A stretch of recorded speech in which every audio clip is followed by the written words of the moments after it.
পৃথিবীতে অনেক দেশেই প্রচলিত আছে আজব নানা রীতি। তবে আফ্রিকার উগান্ডায় এমন এক অদ্ভুত রীতি মেনে কনের বিয়ে দেওয়া হয় যা জানলে চোখ কপালে উঠতে বাধ্য যে কারো। সেখানে বিয়ের আগে হবু বরের সাথে বিছানায় শুতে হয় কনের নিকটাত্মীয়দের। সাধারণত কনের ফুফু, চাচি ও খালারা এই দায়িত্ব পালন করে থাকেন। বিছানায় তাদের কাছে পরীক্ষায় উত্তীর্ণ হলেই কেবল বিয়ের কথাবার্তা এগিয়ে নিতে পারেন বরপক্ষের লোকজন। পুরো পৃথিবীকে বিস্ময় হতবাক করে দেওয়ার মতো বিয়ের এই রীতি দনে চলে উগান্ডার বানিয়ানকোল নামের একটি জাতি। এই জাতির কোনো মেয়ের যখন বিয়ে ঠিক হয় তখন তার নিকটাত্মীয়দের দায়িত্ব অনেকটাই বেড়ে যায়।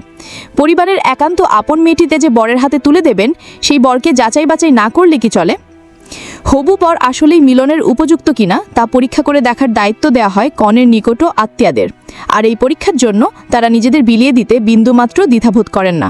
তারা হবু বরের সাথে বিছানায় শুয়ে পরীক্ষা নেয়ার পর সবুজ সংকেত দিলেই কেবল বিয়ের বাদ্র বেজে ওঠে, অন্যথায় ভেঙে যায় বিয়ে।